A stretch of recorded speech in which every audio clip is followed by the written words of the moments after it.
Hello, welcome to World on a String Designs. I'm Alicia. Today I am talking about the March Solo Sock Club, where I reveal the socks that I knit and the yarn that I use, and then we'll go ahead and open the April bag so you can see what's coming up for the next month.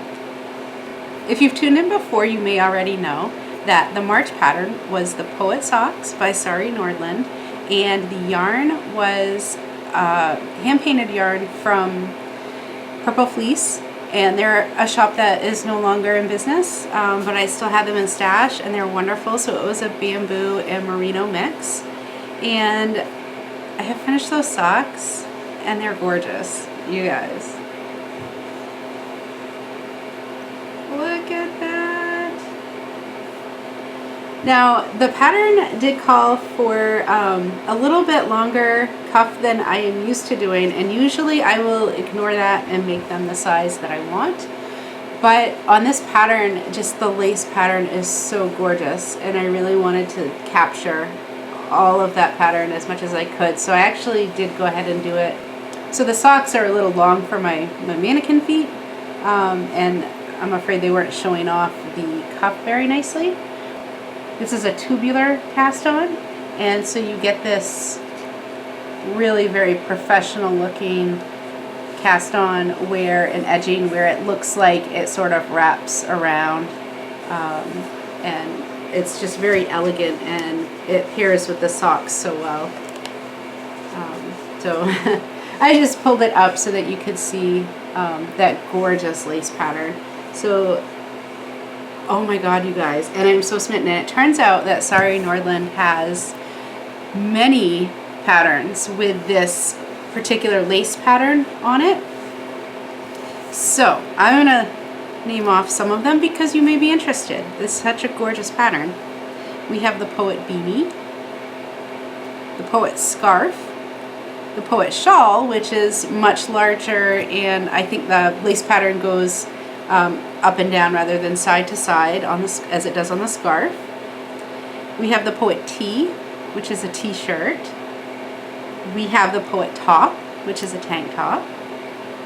The Poet, which looks to be a boat neck pullover.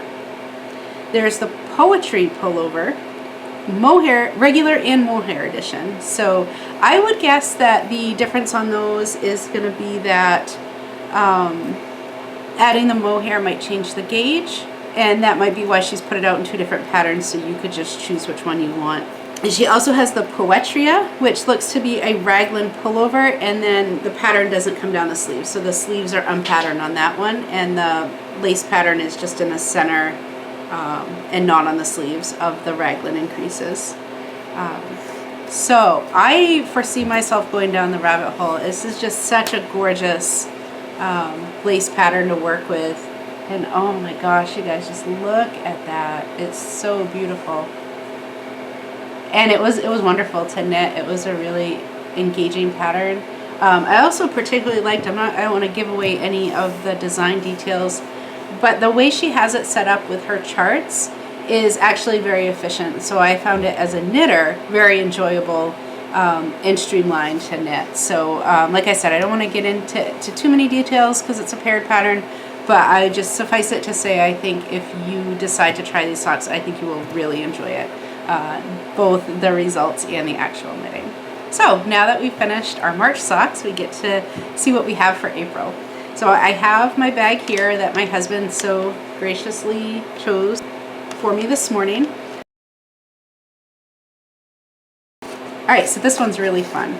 So if you watched last year, you might have noticed, or you might remember, that I did a sock that was, actually, am I wearing it right now? I am wearing them right now. I don't know if I can show my foot all that easily though. So these are my Tim Hortons inspired socks. I did a little bit of dyeing many years ago, and these yarns have been in stash, but it was sort of like inspired by a coffee house series. So the ones I'm wearing with the red and the brown and the white and the black are Tim Hortons inspired, and so this is my Dunkin' Donuts inspired yarn, and this is called America Runs was the colorway. And this is a base, again, I had purchased them from a couple different places, so I don't really remember exactly if it might be like Knit Picks or Ashland Bay or something like that, or I forget what there was an American company, I forget what that one was. But this was inspired by Dunkin' Donuts with the red and the pink and then the brown. This yarn is 75% superwash merino and 25% nylon. That's pretty much my favorite combination for socks. And this will be a vanilla pattern to show off those stripes. And if you recall from that video, when I worked them up, the way I dyed them, I made it so that it will still pool, because you're changing, like, the amount of stitches needed to go around here is much less than the amount of stitches that goes around here. So, and then it gets kind of closer until you finish those decreases, and then when you get into this section, it ends up being the same number, the same length for one round. The same amount of yarn gets used. So because of that, when you're in this area, your yarn lines up differently, and that's where that pooling comes from. So I have dyed it in a way that makes it less likely, not less likely, it just is going to pool less. Those colors are going to come around into contact with one another less frequently than if I dyed it the traditional way, so what you typically see with hand-dyed yarns. And I like the way that works. I think it looks, you still have a little bit of patterning difference when you get around that midfoot, because I like a heel flap and gusset. And of course you can always do an afterthought heel, or you could do a short row heel. There's a bunch of different things you could do, but just this is my favorite, and it just results in this area here, you end up with, especially as you are closer to the heel, right? This I'm looking at here. So here and around is going to use the most yarn. God, I'm hopeless, you guys. Very excited to get these started. They will be vanilla socks. So these will probably go pretty quickly. I can knit vanilla socks in my sleep. But yeah, that's the April yarn, America Runs by World at a String Designs. I don't sell yarn anymore, but I am working down some of my favorites that were in my stash that I did not sell. So I am filming this sort of mid-month. I did finish a little bit early, which is great, but I did want to also include my progress on my stash down efforts and where we stand and how many yards I brought in and how many yards I knit down during the month of March. So I'm going to have to record that at a different date, because I really want to do that at the end of the month and do a calendar month. And I do tend to finish the socks a little earlier, and when I do, I want to get started on the new ones. I don't want too much stress when we start getting closer to the end of the year and things start getting busy. So if I can finish a little bit earlier, I like to just roll with it. I will say that, like, when I finish socks early, I don't really, so like this is March and I'm going to start the April socks, so I'm not going to spend as much time daily as I do if it's in the month I'm knitting. So I probably average about 20 rounds a day on my socks when I'm working on them in the month that they're assigned to. And then if I'm working a month ahead, I do like 5 or 10, and I sort of give a little more priority to other projects. So hopefully you have already seen my completed Winter League sweater. As of the time recording it, I don't have it finished, but that's the next priority, and I should be whipping through that. I'm very excited to get that done. So now I'm going to take you over to the footage with my stash down efforts, and we'll see how I did. And here I am, as promised, to discuss how I did with my stash down goals for March 2025. So given that this was one of the first months of keeping track of how much yarn came in and how much yarn got knit down, I did find a few things that were in my house and not in my stash. So a few things got added to stash that were already there and just not accounted for. I also didn't finish all of these projects in March, but they hadn't been taken out of stash properly. So another thing is I realized when I was finishing projects and saving them as finished, that I wasn't doing it properly to make sure that the yarn came out of the Ravelry inventory. So I do have some corrected numbers for the original ones I put down on Project Stash Down. I'll put that card up here if you want to go watch that video. But I do have some corrections to the numbers, and then there was some more stuff got put into stash because, like I said, it was here. It just wasn't accounted for properly. I had mentioned in that Stash Down video that I had organized a couple weeks prior. So there were some things that I just hadn't come across that I didn't realize were not included. And I think that might still happen if we're being honest, but I think to a lesser extent moving forward. So I think it'll be more the exception than the rule moving forward. So the correct numbers that should have been put up in the Stash Down video, it wasn't all that far off, to be honest. So I had said that I had in my stash 203,866 yards, or 115.8 miles. The correct number is 193,339 yards, which is 109.9 miles. And the reason for that is there were a bunch of finished projects in Ravelry. The yarns were still showing as being in stash, and I just wasn't saving them properly. So that's the reason for the difference. And then for the grams, I had said I had 70,612 grams, or 155.6 pounds. And the correct number was 66,367 grams, which is 146.2 pounds. So apologies for that. I think we'll be better moving forward. Some of the things that I have finished that have come out of stash are the following: the Winter League pullover, which is right here. And I'm torn. I do like the way it came out. I like the weight of it. I like the way it looks. I love the color. I like the pattern. Unfortunately, it's superwash yarn and it grew quite a bit more than I was expecting, because I was expecting it to grow some.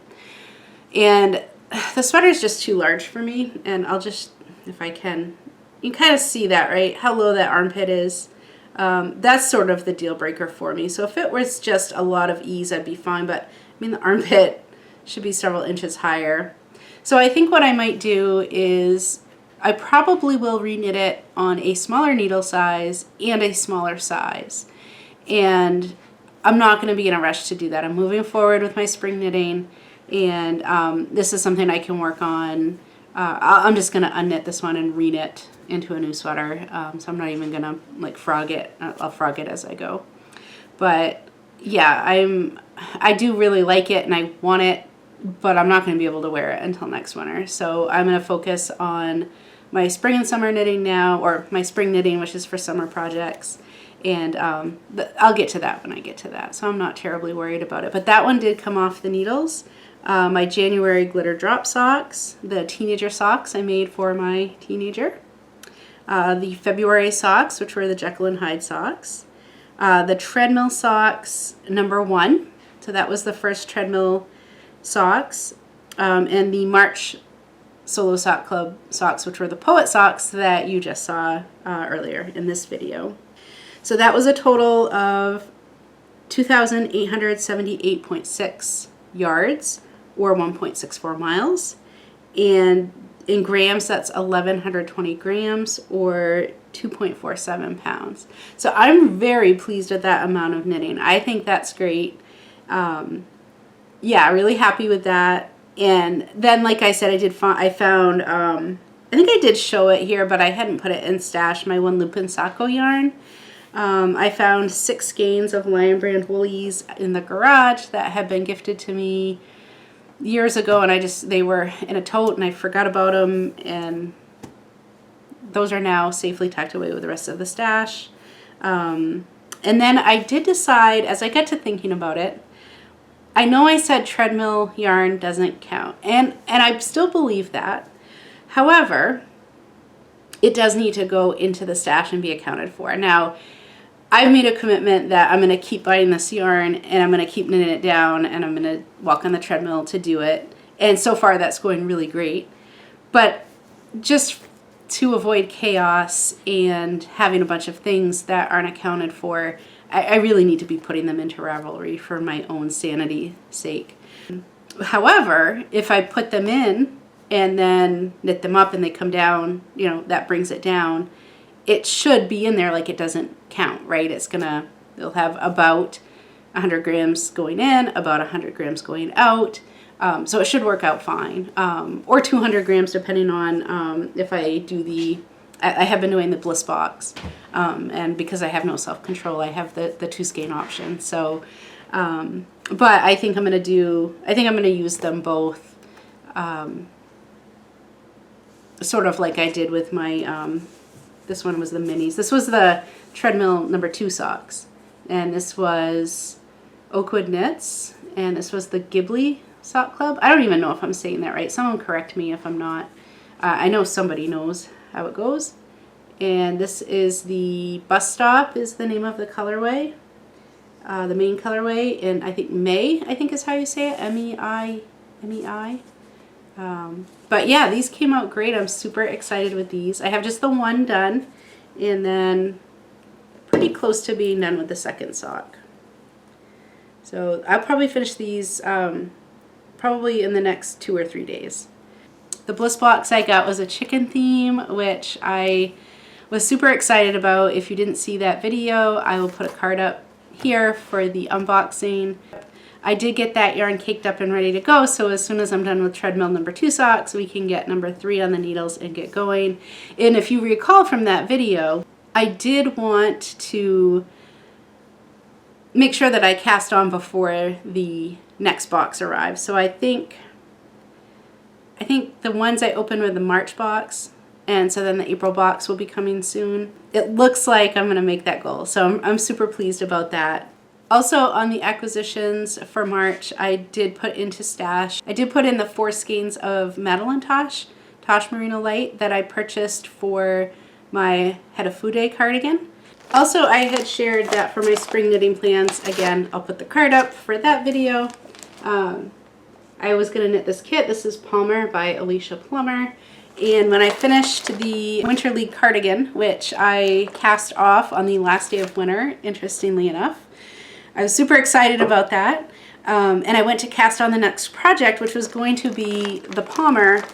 And I was very disappointed to find that the largest size is too small for me. So it only goes up to a bust size of 40 to 42 inches. And my bust is larger than that. So this is not going to work for me, at least not right now. So I am going to set that aside. I'm going to take that out of my spring knitting plans. I can revisit that maybe next year. I would be within that size range possibly. If not, maybe do another project with the yarn. I'm not really sure. But I have chosen a replacement project. The replacement pattern that I've chosen is called Anther, and that's by Bristol Ivy. I'll link the Ravelry page below. And that is size inclusive pattern, so that won't be a problem as far as sizing goes. It is a cropped t-shirt, and I will make it longer. I don't like to wear cropped tops unless I'm wearing them with a dress, but that's not how I'm going to choose to wear this most often. So I see most often myself wearing it with probably like jeans or maybe even some work pants. The recommended yarn for the pattern is On the Rounds Nimble Sock Base, and I do have that yarn in stash in an appropriate quantity for this sweater. And the color that I'll be using is Elusive Purple Pumpkin, which is just a lovely color. So very excited to be doing that. I have cast on one of the spring knits. So I have cast on the Busan tee, so that will be my first spring knit that I am doing.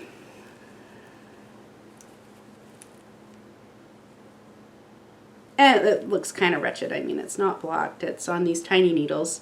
Hopefully I'll have them on a bigger needle size later and it'll show it off a little better. But let me see if I can pull it out so you can see the cable. It's got that cable pattern that goes down the front.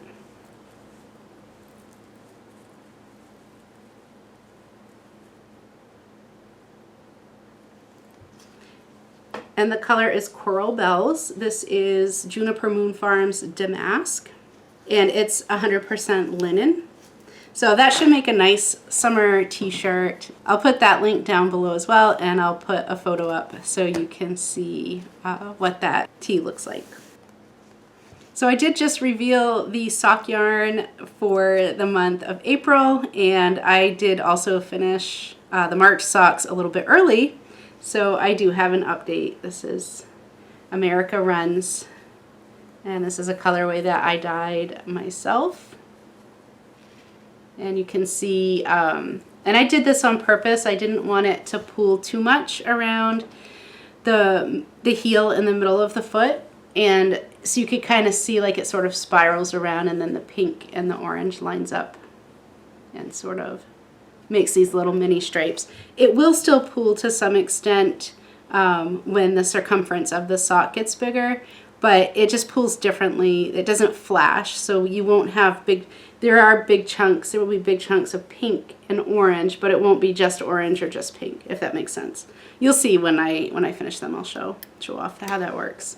I also have some socks that I cast on that are meant to be a gift for someone. I'm not going to say who in case they might be watching, but I have these very lovely, this is 3 Irish Girls Adorn sock, and I like to do a ribbed pattern for gift socks just because I'm very familiar with the size of my own foot and I know exactly how to knit them. I do know this person has a similar foot size to myself, but I like to do the ribbing because it gives a little extra insurance policy. It gives a little extra space. And then again, I'm just doing a heel flap and gusset on these, just like I do for myself. And so hopefully those will fit, and hopefully they're well received. I'm pretty sure they will be. Also, I will be participating this Saturday, April 5th, in the Knit for Food Knit-a-thon. This is something that was set up by Laura Nelkin, and she's been doing it for several years now. I'm not entirely sure how many, but this is the first year I've known about it, and I'm super excited to participate.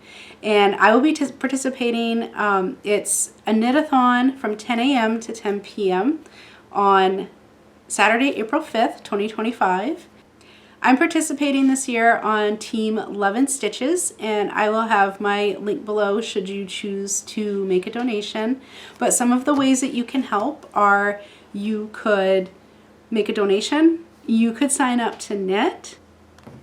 Everyone who raises $100 or more gets a link, a Zoom link to participate. But obviously you can knit the 12 hours without being in the Zoom meeting, so you don't need the Zoom link to participate. But you can join the virtual activities if you have the link. So the Knit for Food Knit-a-thon is raising money for 4 organizations that help feed the hungry. The organizations are Feeding America, World Central Kitchen, No Kid Hungry, and Meals on Wheels. These are all really great organizations, and unfortunately this year they're facing unprecedented uncertainty in their funding statuses moving forward. So it really was on my mind this year that when I learned about this, I really felt moved to participate more so this year than perhaps I may have in previous years. Although, I mean, let's be real, like 12 hours of knitting for a good cause, twist my arm, sounds like a great time to me. However, I think the organizations are a little more in need this year than might be standard. So I'm thrilled to be able to participate and help them raise some money for hungry kids and hungry elderly people and just put food in bellies. I'm going to have my link down below for my fundraiser, but feel free to create your own, and you can, there's a ton of teams that you can join. Also, Laura Nelkin has a hat pattern that she has released with KFF on the top of it, and that if you are participating, that pattern is free for you. So I will have that link down below as well. Thank you for tuning in. I have set a personal goal to reach 500 subscribers on the channel by the end of May. If you could go ahead and hit the like and the subscribe button or leave me a comment, it definitely will help with that. I really wanted to do some polls on the channel about what sweater should I knit first for my spring knitting plans. And in order to do that, I need to have 500 subscribers. If you are so inclined, go ahead and hit that subscribe button, and we'd love to have you join us. Thanks for tuning in, and we'll see you in the next video.